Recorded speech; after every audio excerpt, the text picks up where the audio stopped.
Buonasera a tutti e chiaramente comincio per ringraziamenti. Prima di tutto,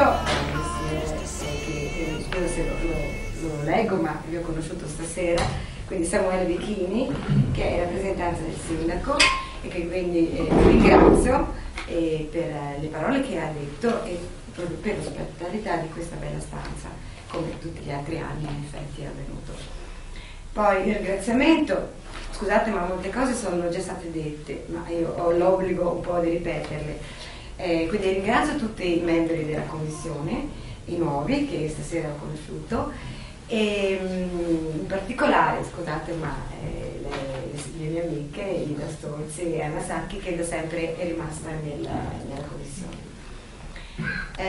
Ringrazio poi in modo particolare, e con questo credo che sia riconosciuto da parte di tutte le signore qui a questo tavolo, quella che è la mia grande amica Luciana Scaracci, che fin dal primo momento, fin dal primo anno, come avete potuto capire, si è prodigata con passione affinché questo premio e le cerimonie a seguire si potessero articolare con la massima cura. Ringrazio chiaramente tutti voi della vostra presenza, vedo tanti studenti, credo ci siano anche dei professori, che ringrazio della loro presenza, se ci sono, spero sì. Bene. E poi un saluto affettuoso va a mio cugino Guido Guidotti, che questa sera è insieme a me a rappresentare la famiglia di nostro zio. Bene, quali sono i motivi? Perché Tullio Guidotti ha istituito questo premio? Allora, la motivazione va prima di tutto ricercata nelle sue origini, è nato in Castagnaio e tutto viene testimoniato anche dal desiderio che questa borsa di studio dovesse rimanere all'interno del paese. L'altra motivazione è legata a quello che lui riteneva il suo grande limite, il non aver potuto studiare, e infatti la scuola per lui si è interrotta in terza elementare ed era chiaramente una scelta obbligata, perché sicuramente quasi tutti i bambini di questo paese in quel periodo, eravamo prima del Novecento, erano costretti ad andare a lavorare ben presto, perché insomma questo paese, come credo tutti quelli del comprensorio, vivevano in grave povertà. Tuttavia questo limite non gli ha impedito di essere un autodidatta, di crescere culturalmente, di diventare addirittura, tra le altre cose, un massimo esperto di numismatica. Diciamo, la storia dei suoi lavori iniziano quando lui aveva 13 anni. Per i 13 anni lui mi raccontava che era scappato a Roma da dei parenti a lavorare. È stato diversi anni lì, poi per occasioni fortuite andò a vivere a Sanremo, dove c'era un parente, e lì imparò a lavorare le pelli, a fare borse e cominciò insomma a ingranare, a farsi un suo negozio e quant'altro.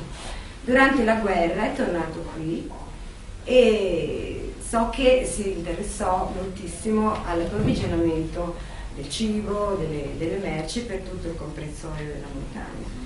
Finito questo momento drammatico, è tornato a Sanremo e lì ha fatto vari lavori, tra i quali anche il gruppier all'occasione di Sanremo, e primo in assoluto ho avuto l'intuizione di aprire un ufficio cambio. Un ufficio cambio in un momento particolare della storia del confine con la Francia di Sanremo e anche diciamo del boom economico, che gli ha dato veramente l'occasione di emergere sia economicamente che nelle relazioni. E allora oggi è scomparso questo tipo di attività, non esiste più, è soltanto così occasionale, sono come il cambio di poche monete che sono rimaste di fuori dell'euro, mentre allora chiaramente le monete tutte diverse, tutti quelli che venivano in Italia e molti di un certo spessore che approdavano alla Costa Azzurra venivano sempre a Sanremo e cambiavano quindi il denaro eccetera. Oltretutto, come vi ho accennato prima, era diventato un grande esperto in numismatica, ma in monete d'oro, per cui lui poi ha iniziato diciamo, questo commercio in monete. niente, poi anche lui ha venuto piccolo e si è voluta la sua pensione.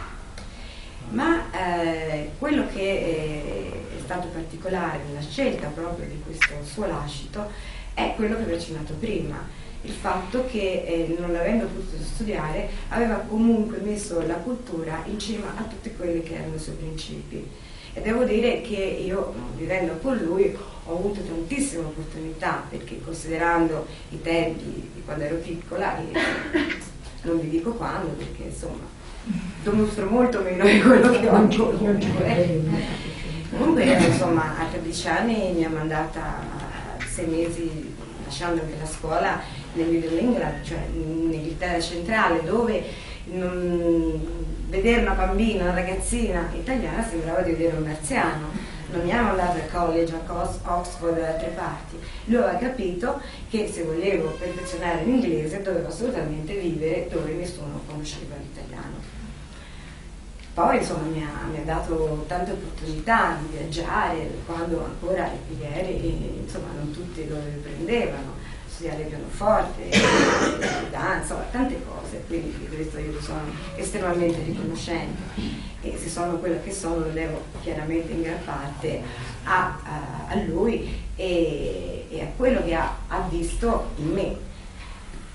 E vabbè, facciamo questa parentesi e vorrei un attimino sottolineare l'importanza di questa premiazione.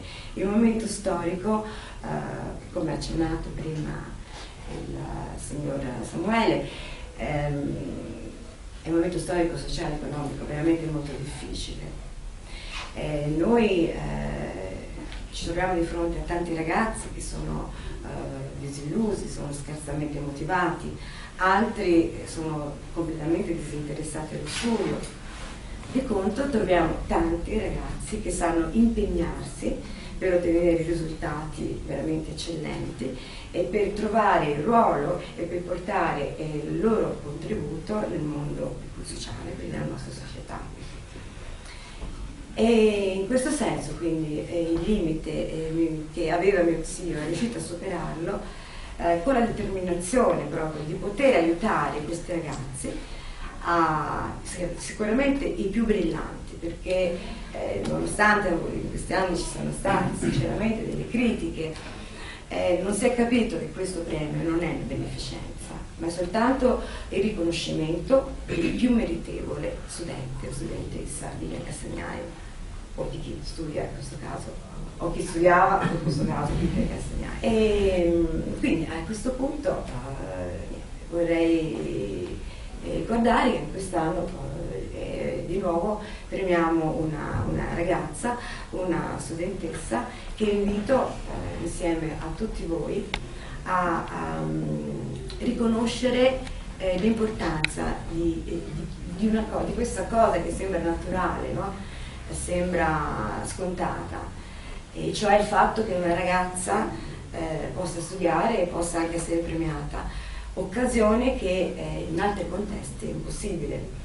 E quindi ci tengo a ricordarvi una figura che io amo molto, che è una ragazza pakistana, Malala, che ha ricevuto il premio Nobel per la pace. Facciamo un applauso. Ho estrapolato da studiare, veramente sconvolgente. Ho estrapolato alcune. Avevo paura di andare perché i talebani hanno emanato un editto che proibisce a tutte le ragazze di frequentare la scuola. Solo 11 compagni su 27 sono venute in classe. Il numero è diminuito a causa dell'editto dei talebani. Durante l'assemblea del mattino ci è stato detto di non indossare più vestiti colorati perché i talebani sono contrari. Il preside ha annunciato quando iniziano le vacanze, ma non ha detto quando la scuola riaprirà. È la prima volta che succede. Stavolta le ragazze non sono così entusiaste di andare in vacanza, perché sanno che se i talebani applicano l'editto non potremo mai più andare a scuola. Bene. La commissione istituita per l'assegnazione del premio, visto l'articolo 3 del regolamento per l'assegnazione del premio, Esaminate le domande presentate dal numero 4 studentesse aventi tutti i requisiti richiesti. Preso atto che il numero 3 studentesse hanno riportato la votazione di 100 su 100, verificato chi tra loro ha ottenuto tale risultato come il minor bonus attribuito dalla commissione d'esame, ad unanimità dei componenti, nella seduta del 23 ottobre 2014 assegna il premio alla memoria di Tullio Guidotti, edizione 2013-2014, consistente in 5.524,95 euro a Capretti Irene, nata a Montepulciano il 16 aprile 1995, residente a Piancastagnaio, via delle Feci numero 140H, diplomata nella sessione unica dell'anno scolastico 2013-2014 presso l'Istituto di Istruzione Superiore Pellegrino Artusi di Chianciano Terme, Siena.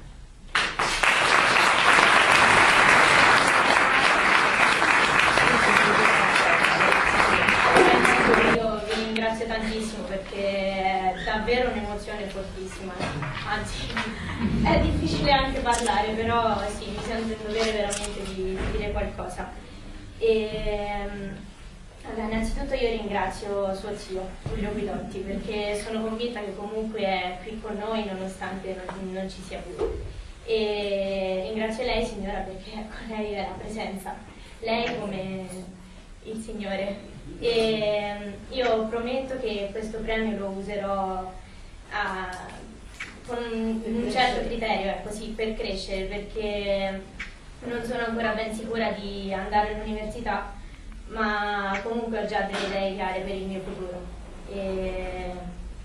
Cioè lo userò, sono felicissima, vabbè, innanzitutto perché è ovvio, tutti ti dicono sei l'eccellenza, però ecco, come si è detto, l'eccellenza non ero solo io, e infatti ci tengo a fare il nome della ragazza che è anche qui con me, Erika Pieri.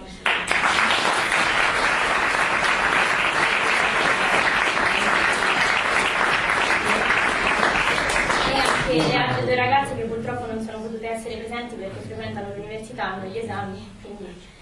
E nonostante questo, anche perché comunque c'è stata una grandissima partecipazione, io ieri sera avevo paura perché per il fatto della neve, ecco, avevo davvero tanta paura che la gente non potesse venire perché i miei professori, comunque anche amici e compagni di avventure, insomma, erano tutti di fuori. Quindi avevo tanta paura. Vi ringrazio a tutti quanti, i parenti, e ringrazio voi soprattutto perché mi siete stati vicini e è stato possibile tutto questo. Grazie a Luciana Scalaci perché abbiamo organizzato tutto, Elisabetta Benzi che ci ha aiutato con la preparazione. E ecco, io vi ringrazio in modo particolare. Ringrazio i miei genitori.